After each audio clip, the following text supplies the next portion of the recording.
Hey guys, I wanted to pop on really quick and give you a quick channeled message for the eclipse energy that's going on this Sunday, July 5th.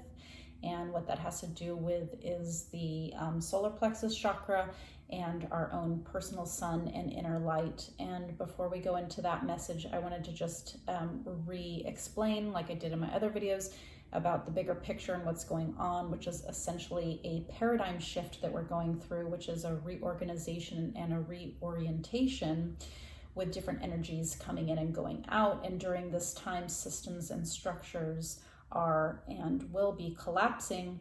And with the restriction energies, what's happening is things are being restricted, and which is going to make us come to a state of inner surrender.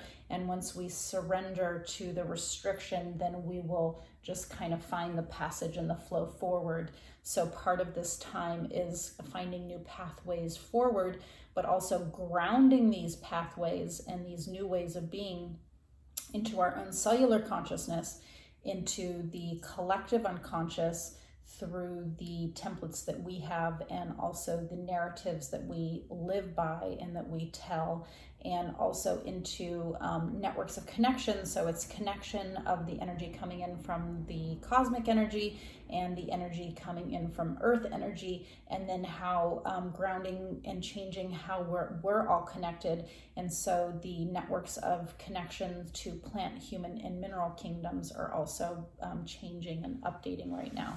So it's just a big kind of update to our system.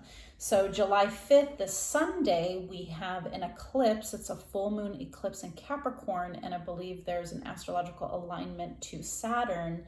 Saturn is the planet of limitation, and so this is Capricorn's own planet, actually. Capricorn kind of has an energy of like slow but steady, kind of it's like pushing against oppositional forces. So I feel like that's a lot of what we're going through right now, is like this pushing against or pushing through something.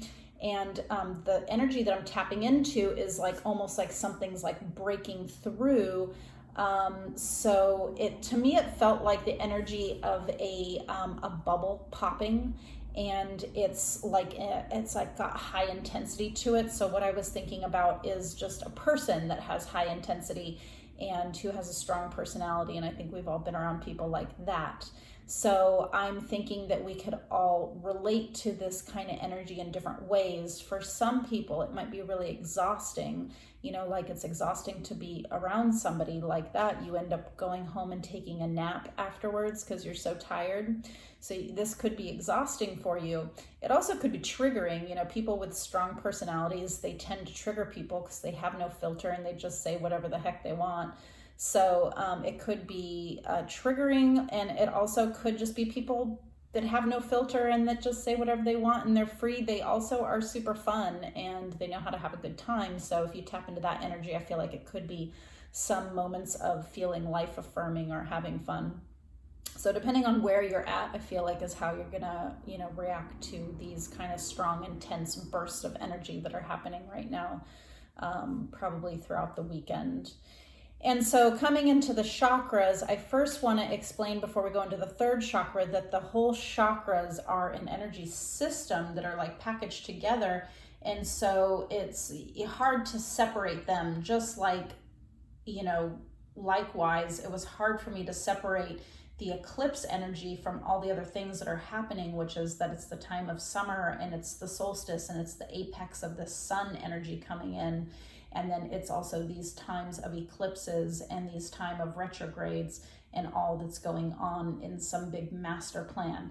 But I try to unpack just the idea of the eclipse, and it does have to do with the energy of the sun, and the energy of the sun is that which is our inner light and that shines so bright within us. And so with all these chakras, they each do a different thing. When you have healthy chakra flow or movement, you go to the chakra above and also the chakra below. So what's been going on during this time in general is a lot happening with the heart chakra, and a lot of energy and transmissions coming into the heart. And I think that this was to activate compassion and love for one another and self-love. And by activating that, it's going to lead us into being able to experience, which I think will be more like in December or even like the beginning of next year, is going to be a sense of starting to have moments of unity consciousness as the head and the heart chakras unite. So unity consciousness, I don't know if you've ever experienced it, and I have been lucky enough to experience it a few times. It's just these powerful moments where you really feel deeply connected to everything, and everything just kind of becomes one. And you feel for other people, and you feel for other things on the planet. It's like everything's part of your body, and your body is some big organism that includes the sky and the earth and all people and plants and animals and all that. So before we can go on to experience the unity consciousness, and before we can level up with the heart and the head chakra, then we need to level up also with the womb chakra, as conscious co-creators and instant manifestors, partnering with the free-flowing abundance and love of the divine. And that's all about our creative energy and the creativity and the emotions flowing through us in the womb space and the nurturing space and the healing space of the womb. Connected with the heart is really about how we connect in the world to ourselves and to other people. So then enters in the solar plexus chakra. So what we have to do is we have to come correct. And what that means is that in our solar plexus chakra, or our seat of personal power, we need to be asking ourselves, where are we placing our locus of control? So there's many people, and trust me, I have been unfortunate to have to be in close contact with a lot of them, who are energetic vampires, and they feed off of stealing other people's light. And what I mean by this is that they manipulate you, and they block you. They block your personal life force. And how they do that is by blocking your creativity, by naysaying your ideas. They block your identity by trying to create you an image of them, like they want you to be the same as them. And they block your personal power and your voice. They block your voice by amplifying their own voice. And so this is kind of a toxic pattern, and it has everything to do with the third chakra. And so what you have to realize is that all power struggles are actually power struggles with yourself. Okay, that's the first thing that I had to learn on my journey to liberate my third chakra, which is part of my life path, I think. And so all your power struggles are basically with yourself. So the best way to cut the energy vampires off is just to be anchored in yourself, in your own truth. And so every moment you have to ask yourself, like, what's true here and what's false? And that'll start you on a process of inquiry. And in that process, a lot of what has to do with the third chakra, or the solar plexus chakra, has to do around power. And power has a lot to do with ego. And the ego is like about how we want to be seen in the world and how we want to be looked at. And it's the thing that's kind of controlling and filtering our existence. So the mask of the ego have to be dropped.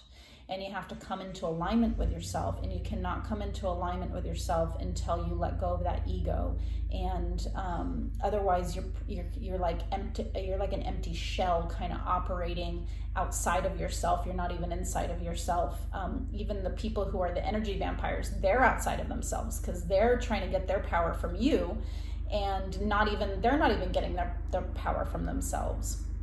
So they're out of balance as well. That's why narcissists and empaths kind of go hand in hand. So you're empathic like I am, you'll tend to draw people to you that are narcissistic, because you're basically like, having the same problem on opposite ends. And the solar plexus chakra has a lot to do with like a mirror energy. It's like how we project onto other people and how they project onto us. And so anyways, so you want to replace your ego with being grounded in your intuition and being grounded in your own inner truth. And you never have to diminish yourself, even if you're in a power politics situation at work or in your family where you feel you have to hide who you really are. You don't. Like, there are systems and protocols set up so that you don't have to fight them or be at war with them, but just to realize the pattern and know when it's happening and then exit the pattern. So what helps for me, or what has helped for me, is to stay strong emotionally. Don't take things personally. Create a neutral state, right? So just create basically like a safe space for yourself, but also for the other person. And it'll take a lot of spiritual practice to get to the place where you can do that, but it's possible. And then you take your time to respond instead of react to situations, and that's what's really going to start turning things around for you if you haven't gotten to that point yet. Then you stay steadfast to your own truth and to no one else's. So it's just always coming back, always touching in with yourself, always aligning with yourself and saying, where am I at? Why is this bothering me? Or why did that feel like they took my power, my voice away? And then feeling out how you can move forward from there. So you don't want to do anybody any harm. You call on your compassion for great understanding, but you do exit the situation, right? Because you can't repeatedly let somebody do something to you, just like you can't repeatedly do something negative to yourself. It's a toxic patterns. It's like if you keep doing drugs, you're in a toxic pattern and you're going to get into a point of drug abuse. And just like with somebody hitting you, eventually that will become, physical abuse. So you have to look at that on an emotional level too. And I think that because it's unseen and it's not a material thing, that's what makes it hard for people to realize. But we all know when we're going through those moments where we feel like our power is being taken from us. So every time you have these things, you exit the situation externally, but internally you go deeper and deeper and deeper, and you start the process of inquiry. And this is the process of self-discovery. So this is the pathway to personal growth. And for me, I also believe this is a pathway to healing on a spiritual level and to self-mastery. And that's the goal, is to master yourself, because you'll never have control of anything externally. You'll only ever have control over yourself. And so to control yourself, you can control your environment by just controlling how you respond to it. So you need to know when to back out and get out of the environment, or when to stay and fight for your cause, or whatever you feel you need to do. So this weekend, there will be some energies going, some very strong, intense energies going on along these lines. So I just want to remind you to keep your cool and never back down off of your own truth, and always listen to your intuition. And sometimes if you need to just chill out and take a nap, or take like a moment away from somebody, you don't need to respond to people right away, and just take your time to go through your process and do what you need to do. All right, guys, I hope you have a safe, happy, and healthy 4th of July weekend. Take care and see you soon. Bye.